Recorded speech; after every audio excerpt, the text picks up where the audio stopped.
Olá, pesada. Estamos aqui mais uma vez com uma experiência nova. Dessa vez eu vou abraçar uma White IPA, também será a minha primeira vez. Como pouco se conhece sobre o estilo, eu tive que consultar o BJCP. Também temos poucas cervejas no estilo. E aí para ver o que ele traz de definição. A característica marcante é o trigo que é agregado na composição de grãos. Mantém o amargor e aí ela também traz características frutadas. De posse dessas informações eu modelei uma receita. Malte base, Pilsen. Agora vem o primeiro toque do Bronco. Completo malte base com Viena. Uso um pouco de Carahete só para poder classificar corretamente a cor, mas a quantidade ela é mínima. Por que eu usei o malte Viena? Para trazer dulçor para a cerveja. Residual, um pouquinho de caramelo. E aí o trigo claro em torno de 20%. Lupulagem. O já conhecido e famigerado Columbus no amargor americano. Eu tinha um restinho de Topaz, que é um lúpulo australiano, bastante cítrico. Eu uso muito ele para amargor, mas ele pode ser usado também no aroma. Por isso que eu vou usar ele no late hopping, para ver o que ele agrega de cítrico para a receita. E vou usar no dry hopping, no aroma, o neozelandês Motueka, que também traz um perfil cítrico de limão para a cerveja. Levedura. No BJCP, ele te induz a você usar as leveduras belgas para agregar frutado para a receita. Como usa trigo, o BJCP fala em banana, fala em cravo, aqui mais um toque do Bronco, é uma experiência que eu vou fazer. Eu vou substituir essa levedura por uma levedura de trigo da Bio4 Hefeweizen, que é uma lama que eu tenho guardada aqui. Para aproveitar ela e para não descartar, e para inventar um pouco, eu vou agregar nessa receita e vamos ver que bicho vai dar. Daqui a pouco a gente se fala na mostura.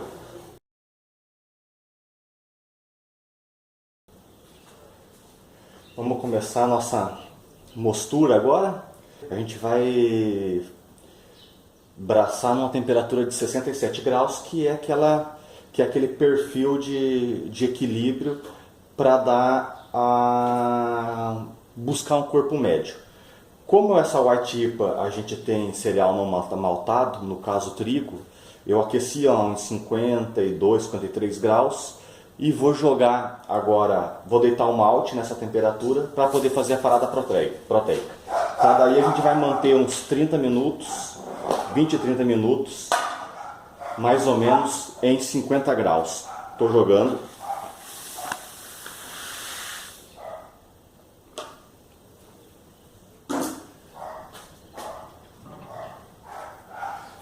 Mexer com a papa, acomodar os grãos. Aqui tem algo em torno de 20, 23 litros de água.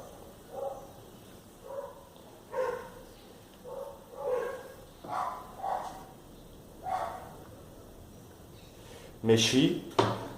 Vou conectar agora. Vou conectar agora a mangueira, ligar a bomba e deixar a recirculação contínua. Liguei a bomba, conectei a mangueira e agora é só deixar o milagre acontecer. Ó, está começando, vamos deixar aqui, já mostro para vocês daqui a pouquinho como é que vai ficar.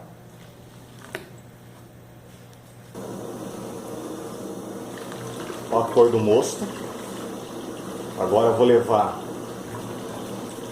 a 67 graus, agora que a parada proteica terminou, vou dar mais uma mexidinha, como já está saindo bem claro o mosto. E aí mais 45 minutos a 67 graus. Mostrar para vocês o teste de iodo ao fim da sacarificação, a diferença do início e para o final. Perfeito. Agora a gente vai para o mash out. Começou a transferência do mosto primário. Daqui a pouco a gente mede a densidade e começamos a jogar o mosto secundário com a água da lavagem. Comecei a lavagem dos grãos, fly sparge, conforme a gente tinha conversado. Vou encher de água para daí transferir o mosto secundário. Começou a transferência do mosto secundário. O mosto primário estava com 13 bricks e meio, que dá, convertendo, dá 10.043 de densidade. A densidade pré-fervura tem que ser 10.43, que é algo em torno de 11 bricks. Então eu preciso jogar mosto secundário aqui para cair pelo menos mais uns 2 bricks e meio, que é a minha a minha margem de manobra. Vamos ver quantos litros eu consigo para tentar atingir essa densidade de pré-fervura. Então, fiz a transferência do mosto secundário. A densidade pré-fervura ela foi atingida com menos mosto do que o projetado. Com 20 eu tinha que chegar a 25 pelo menos. Para chegar aos 25 litros na fervura, porque vai ter evaporação, eu tive que perder na densidade inicial. Ou era uma coisa ou era outra. Ou eu apostava na densidade projetada e levar menos mosto por fermentador, ou eu aumento o líquido e perco em densidade. Eu apostei em perder a densidade. Então, dos 10.43 que estava projetado, a gente está com 25 litros e 10.40 de densidade. Vamos ver o que a gente consegue chegar no final da fervura. Vou jogar o Columbus no First Worth, ou seja, pré-fervura, 13 gramas.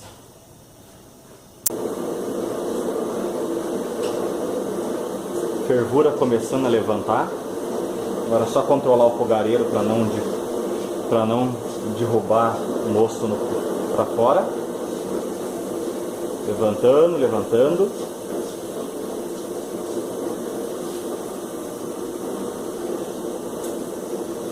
Foi.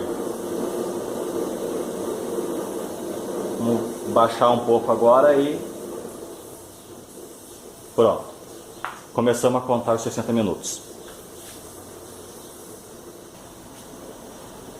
Topaz a 20 para contribuir com sabor, aroma, leite hop e alguma coisa no amargor. Comecei o resfriamento, bombinha, panela cheia de gelo, entrando, água gelada, passando pelo chiller de imersão e voltando para a própria panela. 10, 15 minutos está em temperatura de inoculação. Whirlpool.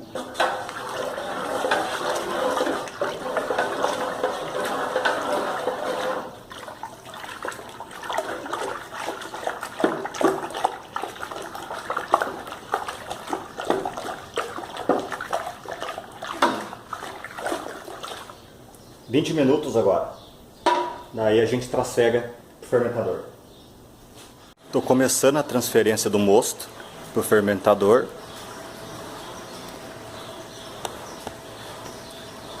Daqui a pouco a gente vê o rendimento.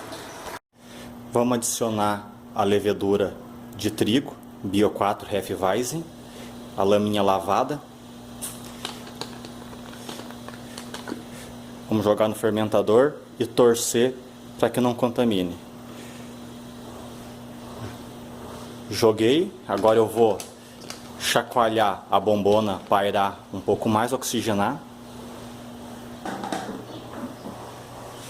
Vamos chacoalhar para oxigenar o mosto. Faça isso por uns 30 segundos e geladeira. Vou fermentar ela a 18 graus para ver se eu consigo extrair um pouco de banana da levedura para agregar sabor à cerveja. Partiu fermentado, partiu geladeira. Oi? Bem, terminamos a mostura. Medi a OG ficou abaixo do projetado, era para dar 1.056, deu 1.047. Provavelmente essa diferença se deve porque eu adicionei mais água do que eu precisava para conseguir atingir os 20 litros no fermentador, consegui chegar a 21. Então essa queda na OG foi compensada com o ganho no volume de mosto que está dentro da geladeira. Faz parte, uma coisa compensa a outra. Termino com a Brown Ale, mais uma vez, porque eu preciso terminar logo o post-mix. Cheers, abraço!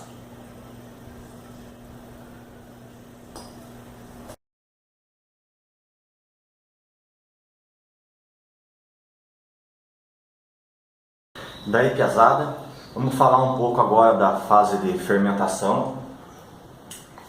A cerveja foi para fermentar a uma temperatura de 19 graus, só que lá pelo segundo ou terceiro dia ela apresentou um cheiro e um gosto nada muito agradável, ou seja, havia um indício de início de contaminação. Daí a gente aproveitou essa oportunidade aqui com o vídeo de mostrar não só quando a cerveja fica boa, quando tudo está certo, mas quando as coisas também dão errado. E mostrar para vocês o que acontece quando as coisas não funcionam. Porque a gente tem que entender o porquê que aquilo aconteceu e se acontece, o que a gente fez para tentar contornar a situação. Então é isso que nós vamos discutir agora. Por que nós tivemos problema? Nós tivemos problema porque eu reaproveito levedura de uma leva para outra, eu lavo, e foi esse o motivo. Porque é uma lama que ela ficou muito tempo guardada, ela ficou guardada por 4 meses. Isso é demais. Então nunca use uma lama guardada por tanto período de tempo. Eu indico aí no máximo 1 mês, estourando 2 meses. Tente bolar uma logística de lavar a lama e já usar meio que em seguida. Por quê? Com o tempo as leveduras morrem, diminui as células viáveis e as bactérias elas são muito mais resistentes. Então esse foi o motivo da minha contaminação. Levedura muito tempo guardada. Enfim, eu sabia que podia acontecer, né? Mas a gente é teimoso, quer economizar 20, 25 reais, deu no que deu. Então se você tiver que assumir, assuma riscos calculados, como eu assumi. Enfim, apareceu lá um indício de contaminação e aí a primeira coisa que vem na cabeça é descartar a cerveja. Existem vários níveis de contaminação. Nesse caso, não era um cheiro muito forte e um gosto muito forte no sentido de gerar repulsa, de você, aquela coisa do ovo podre, enfim, aqueles cheiros, aqueles offs que são inadmissíveis numa cerveja. Mas mesmo assim o meu ego ficou ferido e eu pensei em descartar a cerveja, porque seria a minha segunda contaminação no meio de tantas. E aí conversando com os amigos e tal, os caras falaram assim, não Roberto, aproveita e tenta brincar com essa cerveja, né? Vai que você descobre alguma coisa diferente. E foi isso que eu fiz, resolvi brincar com essa cerveja. E aí vem aquele segundo ponto que eu falei de mostrar esse vídeo. Quando acontece um problema, o que a gente faz para tentar consertar? Eu tinha uma outra lama também guardada, de uma Trappist Ale, uma lama mais resistente a cervejas de alto teor alcoólico. Ela era mais nova, era uma lama de terceira geração, mas eu tinha aproveitado ela há menos tempo. Então assim, já que está tudo perdido mesmo, vou jogar essa segunda lama agora na cerveja e vou aumentar um pouco mais a temperatura para 20, 21 graus para ver o que acontece. Bem, salva a cerveja, a clarificação, maturação a frio é o mesmo método que eu sempre uso. Baixei a temperatura direto para 0 graus durante uns 15 dias para depois no invase usar mais ou menos umas 5 gramas e meia de prime por litro. Bom, explicado isso, peço que vocês acompanhem o vídeo até o final aí, vocês vão se surpreender com os resultados da cerveja, principalmente porque nas condições que ela foi feita é uma cerveja que eu nunca mais vou conseguir repetir e a experiência foi bastante legal. Então, piazada, aqui Tô abrindo a cerveja. O gosto tá estranho, tá com cara de contaminação. Eu vou fazer um teste, vou jogar uma outra levedura que eu tenho aqui guardada e vou ver o que acontece. Tô jogando outra lama. Vou ver se eu consigo salvar. Chacoalhei de novo o fermentador, levei para a geladeira. Essa levedura que eu joguei é uma lama que eu lavei de uma Trappista Ale. Então vamos ver se eu consigo salvar minimamente essa cerveja. Então, pesada, vamos nos divertir um pouco agora, que é a parte da gente beber a cerveja, mostrar para vocês o resultado. Uma parte do processo que eu ia mostrar para vocês e não deu para mostrar porque eu gravei os vídeos e aí estragou meu celular e eu não consegui recuperar esses vídeos, era a parte onde eu fiz o dry hopping dessa cerveja. Então eu não tinha, durante a mostura, usado o lúpulo de aroma para poder investir tudo no dry hopping. Como teve aquele princípio de contaminação, eu fiquei em dúvida se eu fazia o dry hopping, o que eu fazia. Resolvi manter a estratégia original de usar o Motueka no dry hopping, 50 gramas de Motueka para 20 litros. No entanto, para tentar disfarçar um pouco o cheirinho que estava na cerveja, eu resolvi dar mais uma inventada. Coloquei uma quantidade de anis. Não é do meu costume ficar usando especiarias, porque eu sou bastante conservador nessas coisas. Não tenho nada contra quem mistura um monte de coisa em cerveja, mas eu particularmente eu não gosto. Cerveja para mim são os 4 ingredientes básicos.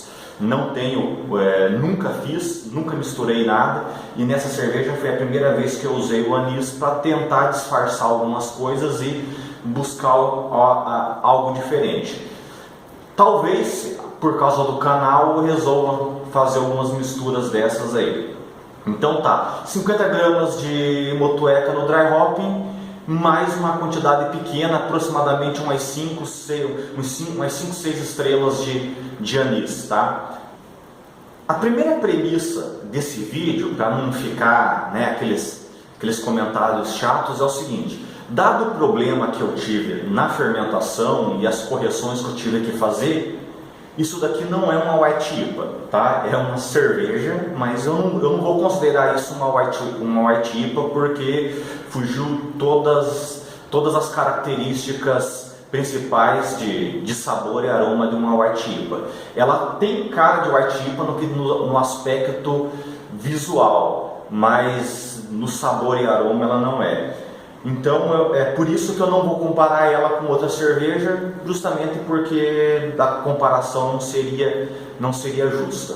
A ideia de fazer uma White IPA era justamente tentar fazer uma cerveja legal, bastante aromática, para o aniversário do meu filho, que foi agora em maio. Como deu tudo errado, eu tive esse problema de percalço aí, o que aconteceu? Eu falei assim, puxa vida, eu não vou servir uma cerveja ruim para os meus convidados, porque senão eu tenho uma reputação para zelar.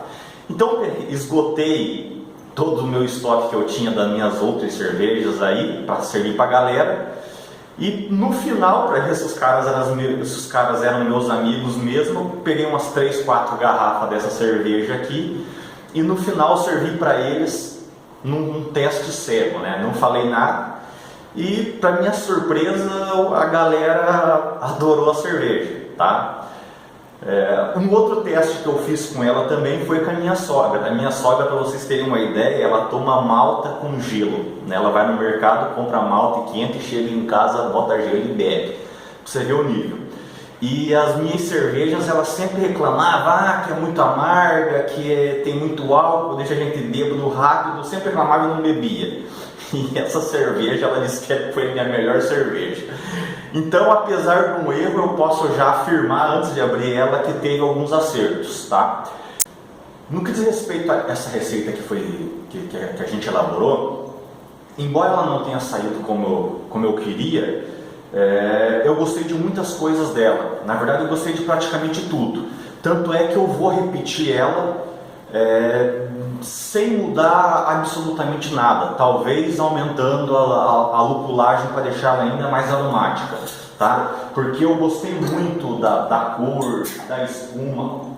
Ouviram a carbonatação média, tá? Gostei muito da cor, da formação de espuma, do cheiro, tá? Ficou tudo do jeito que eu queria.